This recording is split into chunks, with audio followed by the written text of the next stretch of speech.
the fan in the background, so sorry for the background noise.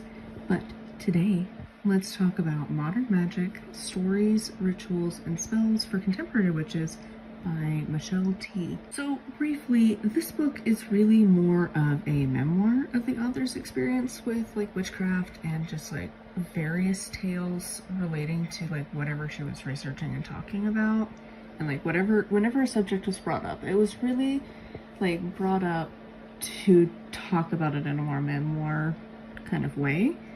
And there are a few rituals and spells throughout the book, but the majority of this is a memoir. So I gave this a 2 out of 5 star because it's just not good. So honestly, it sounds like the author is not young. Like, she said that she's been in the craft, I think she said, for at least a couple decades, which means realistically she's at least like late 30s into 40s minimum.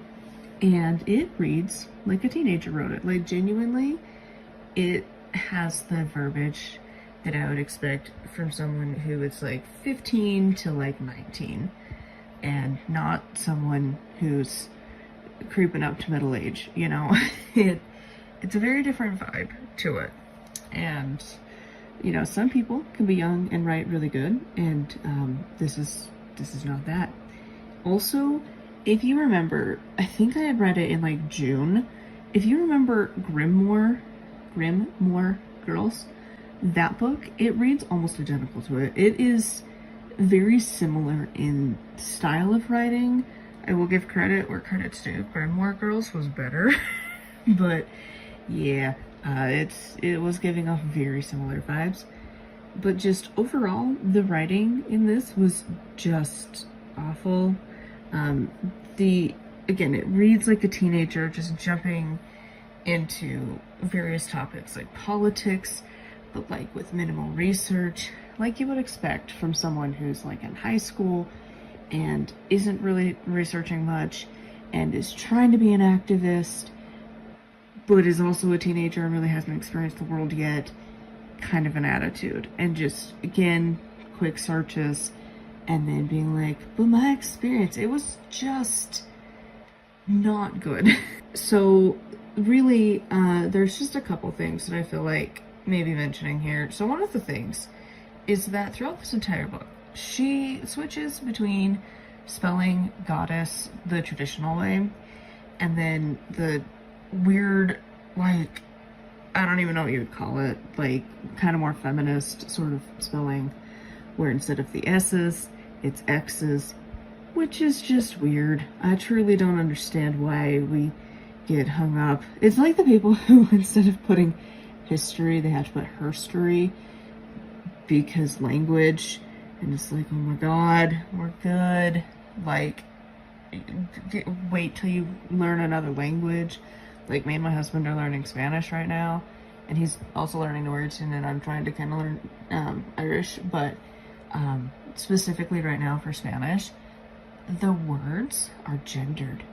Like, the structure of the language is gendered. How are you gonna fix that? That's just, it's ingrained into the language, and we have that in English sometimes too. Not nearly as often, but still. But again, you see it with, it's not his story, it's her story, and you're like, just use the word, is fine. Same with this, but also it wasn't consistent. It was weird. And of course, there's no conclusion, because why would there be that? But really, there was just, I mean, none of it was particularly great. But on page 33 and 34, of course, just take Grafter without consent. You know, like, it's just how you think the dead person's gonna feel, and I'm not a fan of that. I still find that really offensive. Because again, imagine it is your beloved who is dead, and somebody is going to their grave and taking their dirt. That's not many people are going to be chill with that. And if you haven't experienced a death that rocks your world and changes who you are, you don't understand yet. Because, like, you know, there's some deaths where you're like, oh, whatever, it'd probably be fine. You need that death that, like, is going to change your world. And then think about it. And even if maybe you'd be okay with it, a lot of people aren't. And it's, I don't know, again, you can't really get consent that way, and I'm big in consent. And so I would just not do that at all. I mean, there's ways to get graveyard dirt without going to a specific grave. And unless it is your people, like, you probably shouldn't be doing that. Like, just go to the entrance of a cemetery where not a specific person is buried. Use that dirt. That's fine. Like, also, I don't know, that one irked me a bit, because again, I feel very protective over my dead, and just like in general of cemeteries. And so it's like, could we just not do that? Because like, that's kind of messed up, to be honest. Again, consent matters, and like, you're just stealing from like a random person. Don't do it. So overall, like, I've mentioned this a few times, but she really does write like a teenager, and gushes and talks again like somebody who is very young and not someone who has been studying for decades. So I picked one section just to give you context. So page 39. For those who are not versed in the ridiculous tale of the Virgin Mary, let me hip you in to the myth. Mary was a teenager engaged to a dude named Joseph, but still a virgin. The angel Gabriel pops up by her place one night, waking her up with his trumpet rude, and telling her that, though she hasn't ever had sex, she's pregnant, and her baby will be the Son of God. This causes some friction with her and her fiance, who is like, you're right. Gabriel swings by Joseph's and is like, no dude, for real. And everything is chill. That is how the entire book is written. All of it. Every single thing it's that. That's just the one that I picked because it was like, this is the most teenager way to describe this. This is the pinnacle of somebody who's like 15, 16 and trying to be cool. Yeah. So that's the writing throughout this entire book. When I say it's a teenager, this is it. And you're like, what? And it's just, after a while, it's so much that you're just like, you're dragging your like hand down your face like, oh my god.